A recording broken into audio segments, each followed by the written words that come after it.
अस्सलाम वालेकुम व्यूअर। आज मैं आपको intake D syrup intake D tablet पर रिव्यू दूंगा। ये जो मेडिसिन है ये आंसू मिनरल और विटामिन डी की कंपोजिशन है।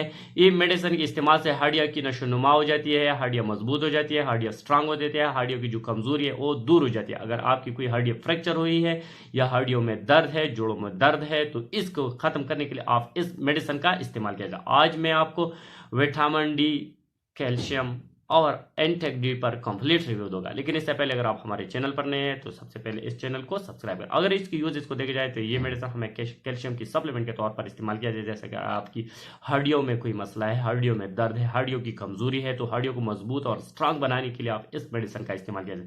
ऑस्टियोपोरोसिस, अगर आपकी हड्डियों में सुराख पैदा होती है, हड्डियां कमजोर हो जाती है, तो इसमें दिया जाता है। और रिमेटोआर्थराइटिस, ऑस्टियोआर्थराइटिस यानी आपके जो जोड़ है, जोड़ों में जो दर्द होती है, जोड़ में दर्द की वजह से आपकी जो जोड़ है इसमें स्वेलिंग पैदा होती है, इसमें रेडनेस पैदा होती है, तो इसको खत्म करने के लिए भी आप इस मेडिसिन का इस्तेमाल किया जाए। अगर आपकी हड्डियां कमजोर है, इस कमजोरी की वजह से आपकी कमर में दर्द है, टांगों में दर्द है, पैरों में दर्द है, हड्डियों की कमजोरी की वजह से, तो इस कमजोरी को, हड्डियों को मजबूत बनाने के लिए आप इस मेडिसिन का इस्तेमाल करें। ऑस्टियोमालाइशिया नाम एक डिजीज है जिसमें जो हड्डियां वो नरम हो जाती है, सॉफ्ट हो जाती है, आसानी के साथ टूट सकती है। तो इसकी नस्ल को खत्म करने के लिए और हड्डियों को मजबूत बनाने के लिए आप इस मेडिसिन का इस्तेमाल किया जा सकता है। साथ ही अगर आपकी कोई एक्सीडेंट वगैरह किया, इसकी वजह से आपकी हड्डियां फ्रैक्चर हुई है, इस फ्रैक्चर हुई हड्डियों को जल्द अज जल्द रिपेयर करने के लिए, हेलिंग के लिए आप भी इस मेडिसिन का इस्तेमाल किया जाता है। दांतों में जो भी मसाइल है, दांतों के लिए भी कैल्शियम और विटामिन डी की बहुत ज़रूरत होती है, तो इसके लिए भी आप इस मेडिसिन का इस्तेमाल किया जाए। अगर आपकी जिस्म में कैल्शियम और विटामिन डी की कमी लायक हो जाए,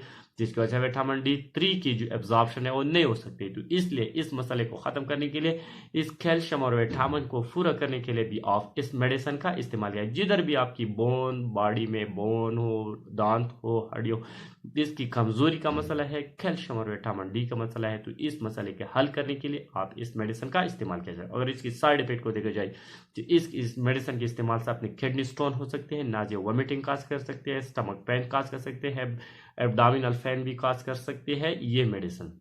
अगर इसकी कॉन्ट्राइंडिकेशन को देखा जाए तो इन लोगों को नहीं देना चाहिए जिसकी किडनी में स्टोन हो, यानी गुर्दे में फतरी हो, तो इसको इस मेडिसिन का इस्तेमाल नहीं करना चाहिए। साथ ही जो बंदे से हाइपर सेंसिटिव हो, इसको भी इस मेडिसिन का इस्तेमाल नहीं करना चाहिए। अगर इसके डोज को देखा जाए तो एक ही टेबलेट रोजाना आप खाने के बाद इस्तेमाल करना होगा, लेकिन आपकी डॉक्टर आपको जितनी भी डोज आपको रिकमेंड किया इतनी ही डोज में इस्तेमाल करना होगा। छोटे बच्चों के लिए आप सिरप के फॉर्म में अवेलेबल है, तो दिन में एक ही दफ़ा 1 चम्मच यानी 5 ml आप दे सकती है। लेकिन आपकी डॉक्टर आपको जितनी भी डोज आपको इस्तेमाल करने को कहा तो इतनी डोज तक इस्तेमाल करना। लेकिन ये बात नोट करना चाहिए, ये कम से कम 3 से 4 महीने तक मुसलसल इस्तेमाल करना होगा, क्योंकि कैल्शियम की जो कमी है, विटामिन की कमी है, और जल्द अज जल्द पूरा नहीं हो सकती, 1 या 2 डोज से पूरा नहीं हो सकती, इसलिए इसको प्रॉपर डोज लेना ज़रूरी होगा। Thank you for